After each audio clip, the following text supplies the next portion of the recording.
Hi everybody, welcome to Tim's Vinyl Confessions. I'm Tim Derling, and this wasn't the episode that I thought was going to run this weekend, but as most of you know by now, the music world has lost one of the best musicians ever, and one of my favorites. Of course, I'm talking about Neil Peart, drummer, lyricist of Rush, one of my all-time favorite bands, possibly my favorite. Got into them back in '87 and been a fan ever since. I was going to do a reboot episode going through my vinyl, so I'm trying to sit so the R30 is visible. I was going to do a reboot episode on all my Rush vinyl because it's got a lot more than I did when I did the first one. Plus, that was one of my very first, and I guess this is the time to do it. So sit back. It's going to be a long one. Let's go through my Rush vinyl here in honor of well, you know, not just Neil, but as I'm starting off with the first album, John Rutsey, drummer on the first Rush album, he died, he was just 55, he died in 2008. So this is the first Rush album, this is my copy. It's a 1977 Anthem reissue. I certainly don't have the Moon Records version, that costs lots of cash. But I do probably need to redo this at some point, because it's kind of rough. As a matter of fact, it doesn't even have a sleeve in it. That's the record itself. It's very scratched up. Oops. Show you better here what it looks like. Anthem Records, their own label. Of course, Neil joined on the second album, an all-time classic, Fly By Night, 1975. Back cover. This too is an Anthem reissue. It's got a date of 1977 on it, although we know it was from 75. I like the, these are Neil's handwritten lyrics inside the album, plus a few pictures. And what's really cool, you can look, and he's got the city listed. In some cases, these songs were written in Seattle, Toronto, St. Louis, Los Angeles, Beamsville, Columbus, all over the place. I mean, they were touring non-stop in those days. Opening for Kiss, how cool would that have been to see? There's the Fly By Night record.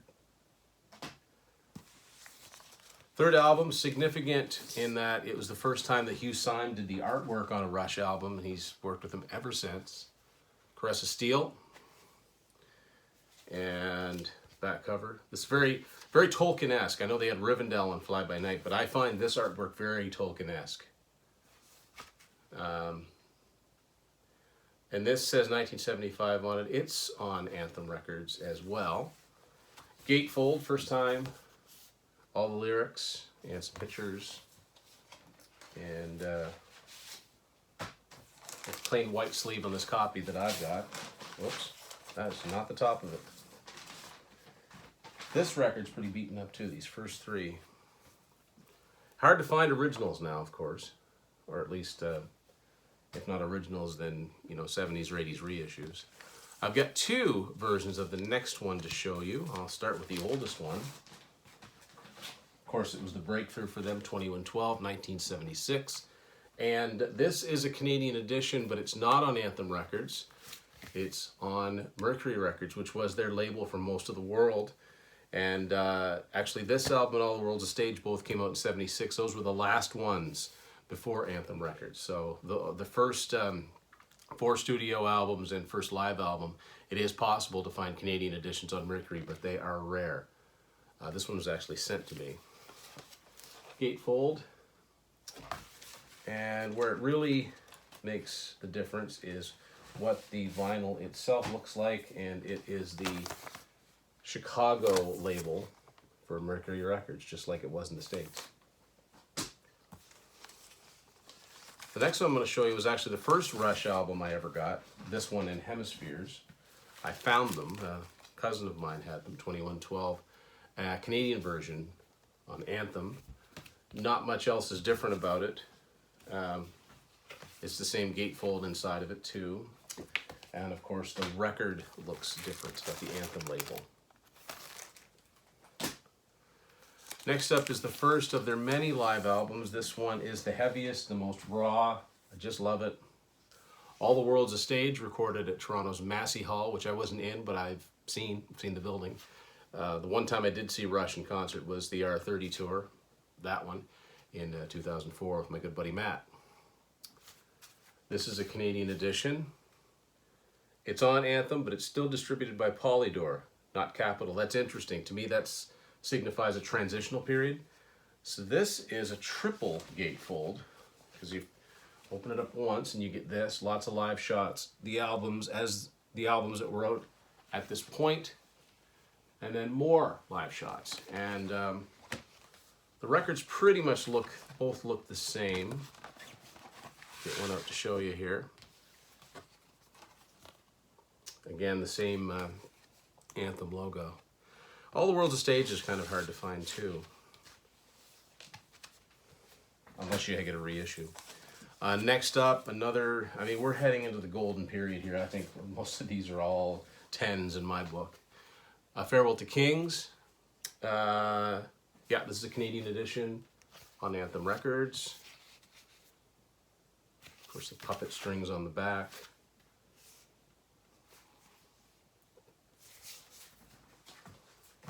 Gatefold, lyrics and credits and photo, and there's the Starman logo on one side and band photos on the other. Haven't got any personalized labels yet. Still the Anthem label. 1978, a rarity because a rarity only that it's never been released on CD. It's a reissue of the first 3 albums called Archives. Of course, there also exists a black variant of this. I saw that at the record fair a couple years ago. It was very expensive. I think it was $70. I said, you know, I'll be satisfied having this one. This one's rare in and of itself, this gray version. This is an American version on Mercury. So there you go, the first 3 albums in one spot. Identical to Kiss's The Originals, which again, also was never issued on CD. So the credits for each album and band shots, and I'll show you what these both kind of look. So there's 3 records, and each record has an album on it. First, this has some other available albums on Mercury, including All the World's a Stage and 2112 with the Chicago Mercury label. So this one is Fly By Night. You can see Rush Archives and then Fly By Night underneath of it.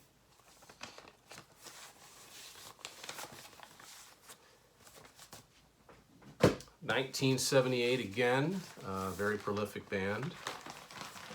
The last of their really, really proggy albums, Hemispheres.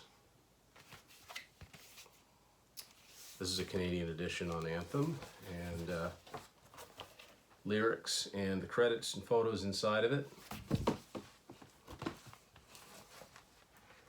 And I don't have a sleeve to this, but this one did have a personalized record with the brains on it, left and right brain. Next up is another oddity. This one only came out in Europe. It came out without the band's permission, and it's just a compilation called Rush Through Time.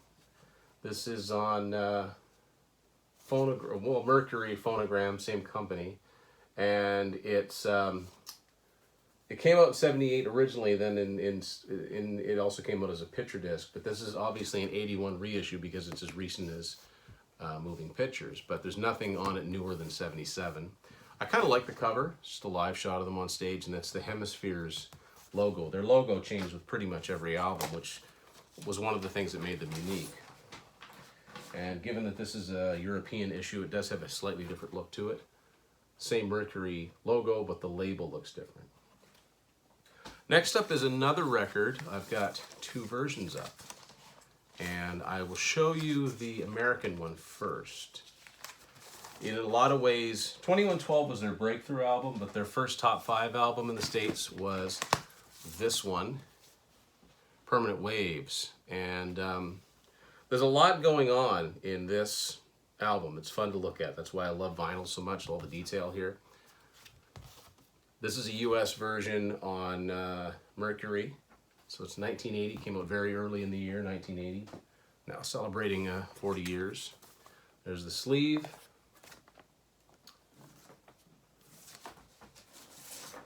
And personalized artwork on this one. Now, the second one to show you, it is a Canadian issue on Anthem. Something significantly different about the front cover, and that is this newspaper with the headline, I'll turn it upside down so you can read it better, Dewey Defeats Truman. I believe that was a Chicago Tribune printed that prematurely because Dewey did not defeat Truman. Of course, Truman became president. Were it not for this headline, I wouldn't even have never heard of Dewey. So I'll show you. So one more time, there's the paper with the headline. This is the US copy without. In the US, they had to remove it. Mercury and the band had to remove it, or they would have been sued. And oddly enough, Mercury was in Chicago as the Tribune was. So that's the Canadian edition on Anthem. Looks pretty much the same other than that. And I don't have a sleeve with that, so it was cool to have the sleeve with the US version. And oddly enough, again, it's not personalized. It's just the standard Anthem label. Now the big one, of course, the big one, the album, if people own one Rush album that isn't a compilation, it's this, Moving Pictures, 1981. I'm happy to say I stood in front of this very building. This is the Parliament Building in Toronto. This is a Canadian edition on Anthem, and it's a 4 million seller in the States alone. It's their biggest single selling album. Lyrics, credits, and photos, and a personalized label on this one. Live album number 2, also 1981. One of my favorite Rush cover concepts, Exit Stage Left. I will open it up so you can see the front and back covers. There are elements of each Rush album to date on here. There is the original logo from the first album on this road case. The owl from Fly By Night. That's the cover from Caress of Steel. You've got the Starman logo, which would serve for 2112 and All the World's a Stage. There's the puppet from A Farewell to Kings. Come to think of it, the Starman logo would work for our archives too. There's the naked dude and this guy here from Hemispheres. There's the girl from the Permanent Waves cover, and these guys are moving this picture. So I love it. It's really cool. Shots of the band and a little bit of credits. And I'll just show you what one of these records looks like. It too is personalized. That's a Canadian edition too. A lot of these are Canadian. 1982. An album that divided a lot of Rush fans. I happen to absolutely love it. Signals. Nice glossy cover on this. This is a Canadian version. And back cover.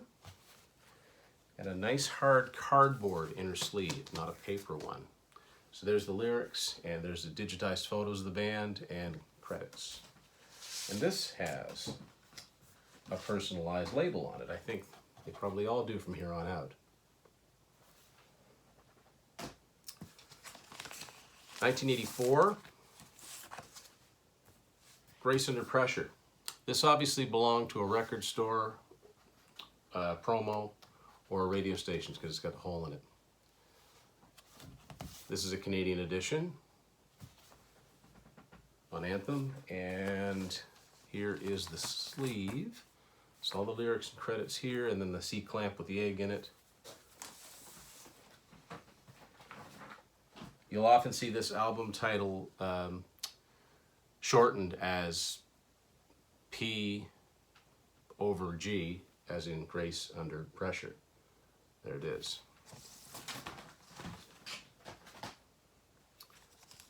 Okay, 1985. Power Windows, Canadian edition. I didn't know this. I certainly didn't know this the last time I filmed the Rush episode, but the guy on the album cover, this is also the groom on the front cover of Honeymoon Suite's The Big Prize album, which they were both came out in '85, and both album covers were done by Hugh Symes. That makes a lot of sense. Might have even been done around the same time. This, like Signals, comes in a hard cardboard sleeve, so it'll last a long time. There's the band, lyrics and credits. And not a personalized logo, although this is a Canadian edition on Anthem, but it's also distributed by Columbia House, so maybe that's why there isn't a personalized label on this. The printing's a little tiny bit different. Next one I bought in 1992, and it's still unopened.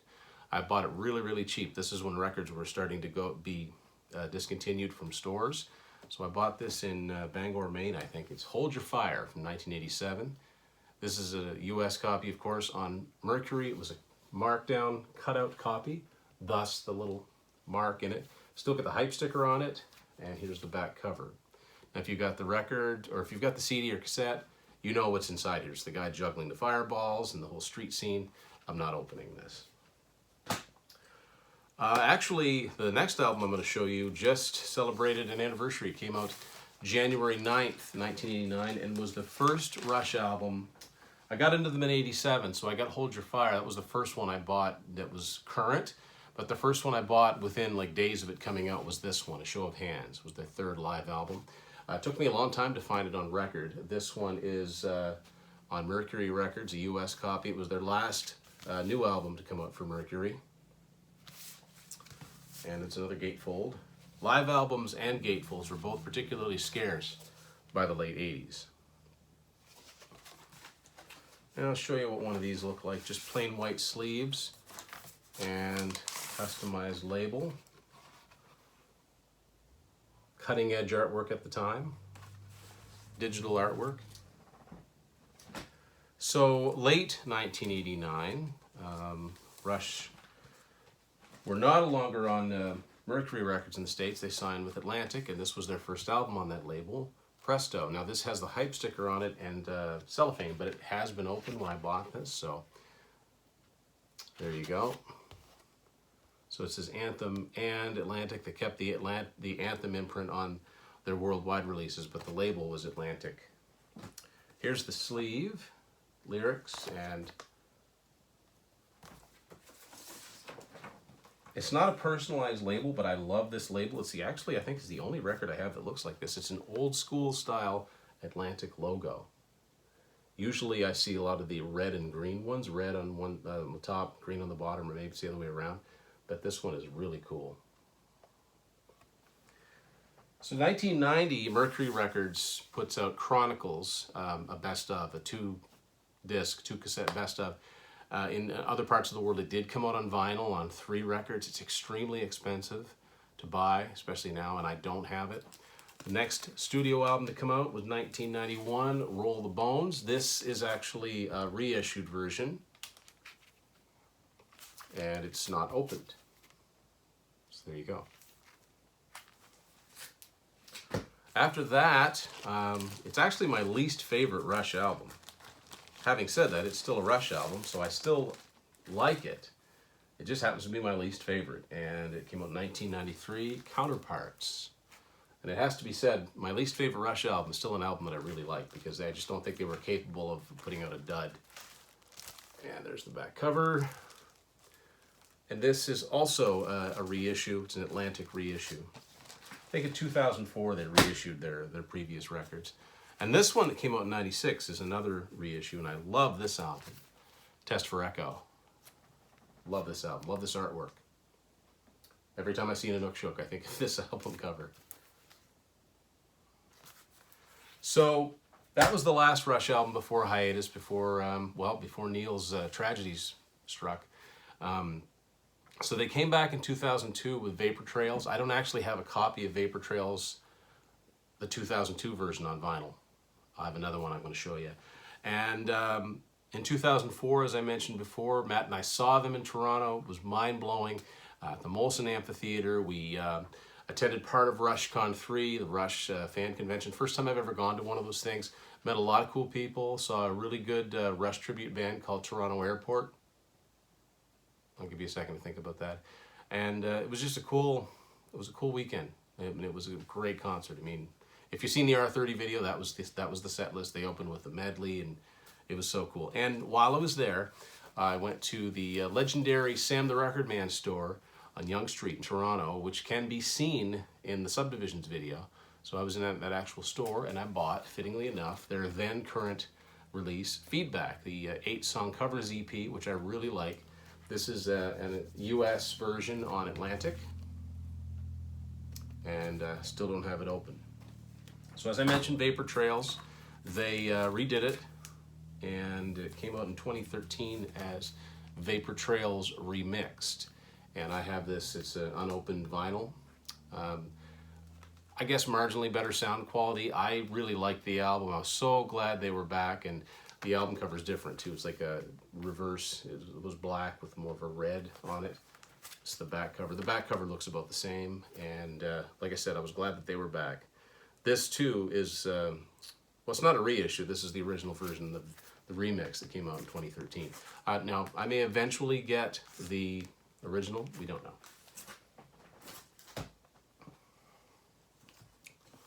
2007, another strong album, which I happened to find used, which is why I can open it, or why I will open it. Snakes and Arrows. I really like this album. I think this is a strong album. This is a US version on Atlantic, and it's a gatefold sleeve, very old school. It's one thing to see it inside the CD, but it's very cool to see it like this. And let's see what's in here. So it's got, the record itself is on extremely thick vinyl. Let's get this out here. So here's what, so Snakes, Arrows. Very thick vinyl. I don't know if you can really make that out. I'm trying to get it as flat as possible, but very high quality vinyl. With a separate sleeve with the songs that are on that particular record. And what I liked what Hugh Syme did with this is that every single song has its own corresponding artwork. Any one of these pictures could have served as the actual album cover. So I like the fact that they still take that side of it very seriously, or always did, right up to the end. I'll show you the second one too. The record looks the same. That's the balance of the songs and lyrics and credits. And before I get to the last 12-inch I'm going to show you some singles that I've gotten from them over the years. Some of these came from radio stations. That's The Spirit of Radio on an Anthem Records single, 3 minutes and 4 seconds. It's a horrible edit. It basically fades out halfway through. This version is 3:40, which is a little bit better, but if you know Spirit of Radio, it's not 3 minutes and 40 seconds. Another edit is, but not too bad, Tom Sawyer, and the B-side of that was Witch Hunt.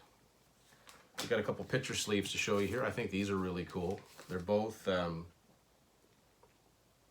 they're both from the 80s. This one's a Canadian one for New World Man, which was a #1 single in Canada. Same pictures that are inside the Signals album. And Rush were never one for B-sides. They didn't do extra songs or whatever, but every once in a while they would put a live song out. So that's got New World Man on the A-side. The B-side is a live version of Vital Signs that was recorded but not used for Exit Stage Left. Next up is a UK picture sleeve for The Body Electric from Grace Under Pressure. Oddly enough, the B-side is from Signals. It's the Analog Kid. So it's UK, it's slightly different. It's on Vertigo Phonogram, and it opens up a little bit differently. And that's what the actual record looks like. That's on one side, and there it's got both the song titles listed. And the other thing I have is one of the first record store day things I ever got. Back in 2010, they put this single out, Caravan, with BU2B on the other side of it. I've never opened this, and this is a US version on Atlantic. And those two songs eventually found their way onto this album, Clockwork Angels, which came out in 2012 and will be the final Rush album. I've thought that for a while, and now we know. And I was perfectly happy with that because this is a good album. They never phoned it in, ever. So much I love about this album cover too. It's just got all these cool symbols on it. But I really like the fact that the clock reads in military time, literally 2112. Here's the back cover. It's got 2 records in it. It's not open. The artwork inside this is stunning too, if you see the CD. So there you go. One of the good ones gone. Neil Peart, dead at 67. But the good thing is that the music will live on. So if you're a Rush fan, play the crap out of your Rush this weekend, no matter what format you have it in. Cheers, everyone. Thank you for watching. This has been Tim's Vinyl Confessions.